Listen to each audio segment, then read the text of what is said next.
Alright, so this is a new Pyro build I've made. It is not nearly as good as my other Pyro build.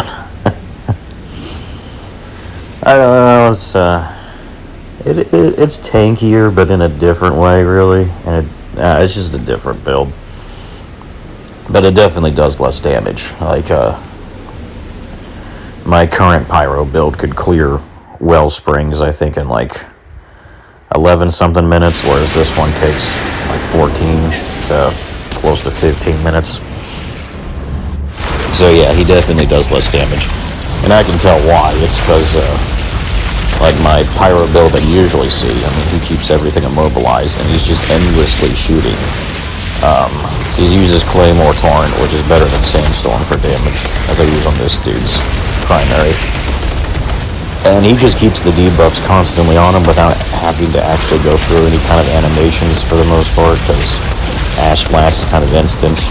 Whereas this dude, and also it covers, it's just an easy thing that just covers everything. Like it inflicts Vulnerable, it inflicts Death Sentence, and inflicts Ash that he gets bonus damage on, and then his Volcanic Rounds are endlessly shooting, which also automatically puts the fire on everything. So that's really why he does more damage. However, this dude, as you see, he's more like, he really kind of fights like my Devastator, where I can tell he's better off just being close up and just spamming his skills constantly. And I decided to still keep Feed the Flames. When I was trying to design this build, it was like, okay, how do I really want to try and make a middle tree, like Heatwave kind of build that's still tanky and still does good damage. It's so hard to do that. Phaser Beam,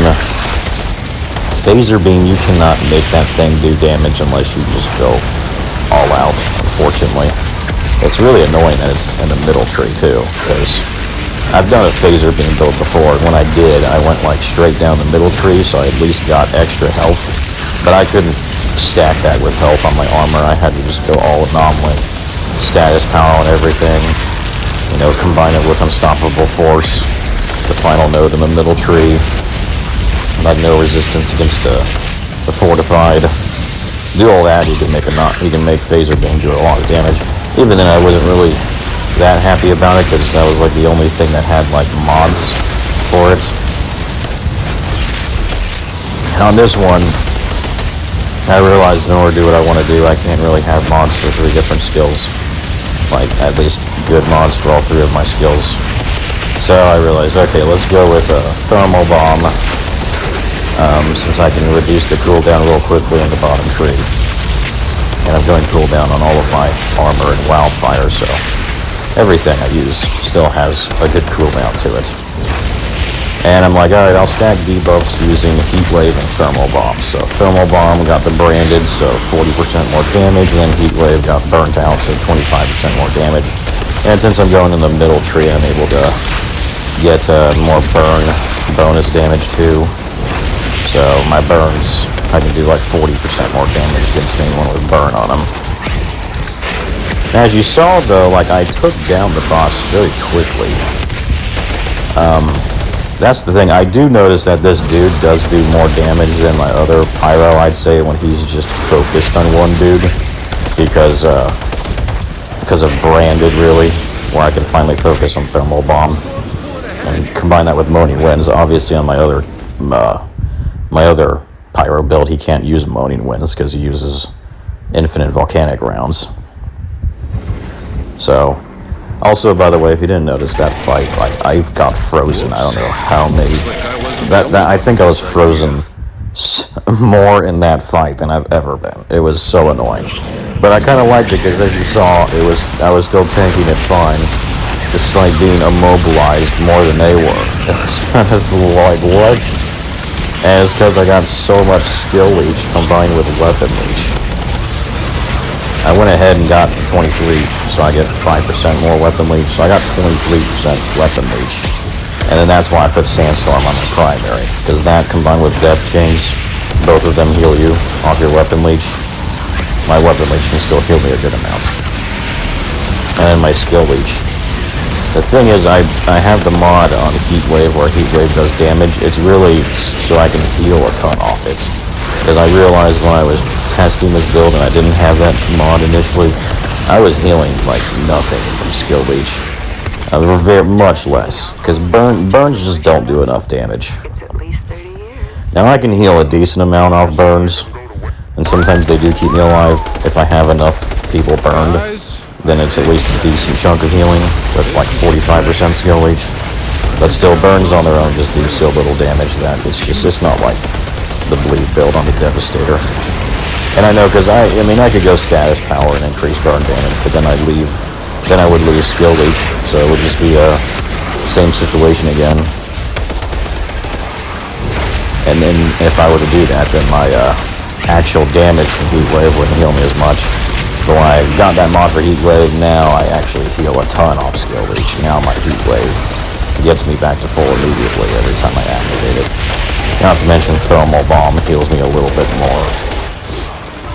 And I figured so, like I decided to use Feed the Flames for my third skill, because I realized that skill is at least useful, because it heals, again, if I'm doing a tank build, it's another thing that heals me some. It's not maxed out at all, but it still heals me a good chunk of my health. And I realized I can sacrifice one mod. I initially had Double Fun for Thermal Bomb, but after I tested and did this run again on Wellsprings, I realized Double Fun is not really good.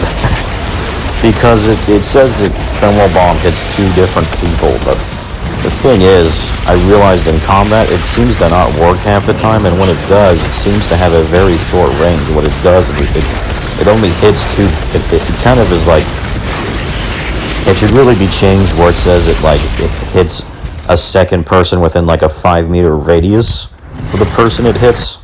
Because I assumed when I activate Thermal Bomb, it would always hit a second dude somewhere, but no, they have to be like right next to the dude you're already focused on, so over half the time I don't even get any bonus from it, so I'm like, this is pointless. So I took that off, so I just have branded the extra Thermal Bomb.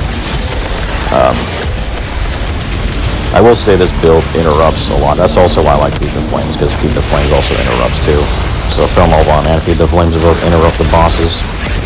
So I have a good, this is why this is very much like a Devastator. It's like I'm in close range, I'm not immobilized and everything, so as you see, they're just all harassing me. I'm just getting knocked around all over the place in close range where I fight mostly. And then I do a lot of interrupting instead, so that's what. And then like my Devastator, I still do a lot of debuffing. It's just more focused debuffing, just like what he does. And this dude's clearly, he is clearly tankier than my other Pyro. It's hard to tell just because my other Pyro keeps the whole battlefield immobile, and that's what helps him also a lot. But I guarantee you he'd struggle more. He'd still be good. I mean, he's still a super tank, and he has way more weapon leech healing. Still, I can tell this dude it's nice to finally have a max health Pyro build that still does good damage. He does enough to solo gold ranks before the New Horizon upgrade, which is all I really want. It's like if I can get a super tank that can still solo gold, then I know it's a good build at that point. If he's invincible and he can also solo most golds on most of the expeditions, then he's a good tank build.